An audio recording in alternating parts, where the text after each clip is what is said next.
यदि यह चिट्ठी तुम्हारे सामने आ जाए, अब अपनी सभी चिंताएं त्याग दो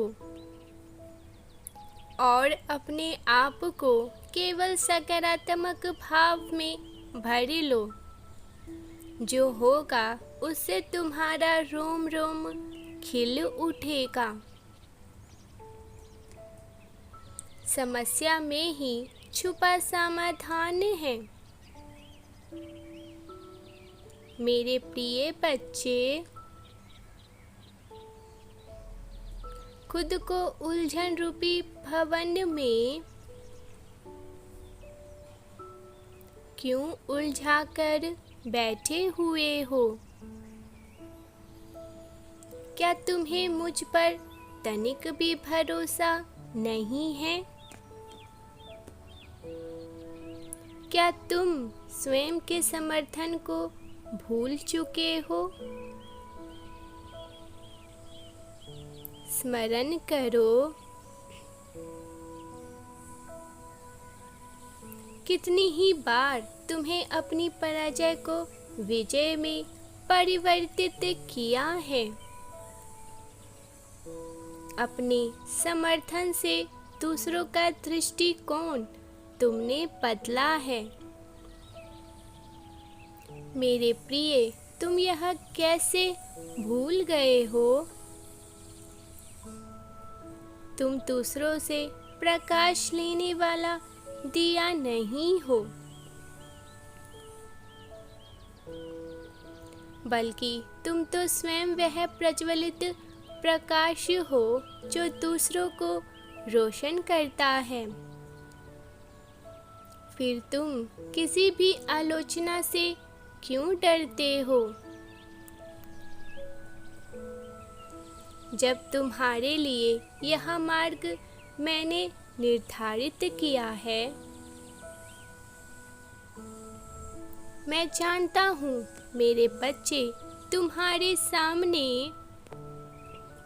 कई विकल्प हैं। तुम्हारे समक्ष हर दिन नई नई चुनौतियाँ हैं, किंतु मेरे प्रिय, तुम्हें अपना संपूर्ण ध्यान समस्या पे नहीं अपितु समाधान पर केंद्रित करना चाहिए। फिर तुम्हें सब कुछ मिलेगा जो तुम चाहते हो। मेरे बच्चे, टिप्पणी करना तो मानव का मूल स्वभाव है, किंतु तुम अपने आप को भली भांति जानते हो। जो सूर्य पूरे संसार को जीवन प्रदान करता है, उसके अधिक तापमान पर होने पर मानव उस ईश्वर रूपी सूर्य की आलोचना करने से भी नहीं डरता। जब वही सूर्य शरद ऋतु में बादलों के बीच छुपा होता है, तब उसकी एक किरण के लिए मानव उससे प्रार्थना करते हुए भी उसकी आलोचना करता है। मेरे बच्चे, जब मानव जाति प्रकृति के मूल तत्व की आलोचना करना नहीं छोड़ता, तब तुम यह कैसे सोचते हो कि वह तुम्हारे विषय में नहीं बोलेंगे?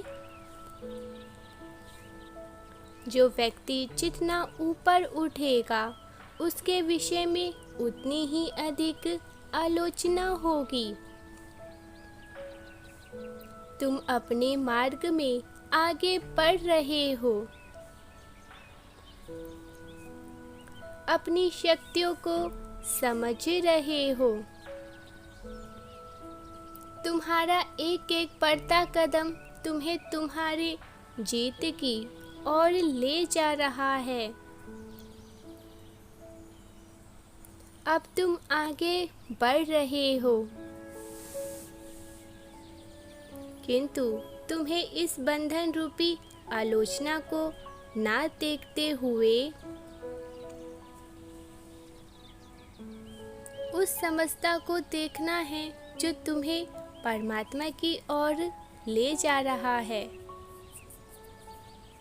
तुम अपने भीतर छुपे अद्भुत गुणों को भूल रहे हो। तुमने सदैव सर्वश्रेष्ठ प्रदर्शन किए हैं। मेरे बच्चे, क्या तुम्हें ज्ञात नहीं? जब तुम्हारे जीवन में कठिन परिस्थितियां आई थी, तब तुमने किस प्रकार अपने जीवन में सर्वश्रेष्ठ प्रदर्शन किए थे। उन परिस्थितियों को पुनः ज्ञात करो जहां तुमने विजय हासिल किया था। अभी तो तुम्हें बहुत आगे तक जाना है। मेरे प्रिय, जल्द ही वह समय भी प्रारंभ होगा जहां से तुम्हारी शक्ति की और जागृति की जाएगी। यह माह जो आया है, जागृति का ही तो माह है। तुम स्वयं को और जानने का प्रयास में लग जाओगे। एक आत्मा दूसरी आत्मा को शिक्षा देगी। यह शिक्षा आध्यात्मिक और दिव्य ज्ञान की होगी। मेरे प्रिय, अपना एकाग्रता को और बढ़ाने की तुम्हें आवश्यकता है। जो शक्तियाँ तुम्हें प्राप्त होगा, उसे धारण करने के लिए तुम्हें एक आग्रह होना ही पड़ेगा। तुम जितना एक आग्रह होकर देखोगे, उतने ही अपनी शक्तियों को महसूस कर पाओगे। मेरे बच्चे, आज मैं तुम्हें तुम्हारे जीवन का एक मूल्य उद्देश्य बताने जा रहा हूँ, क्योंकि अब तुम जागृति की ओर बढ़ रहे हो।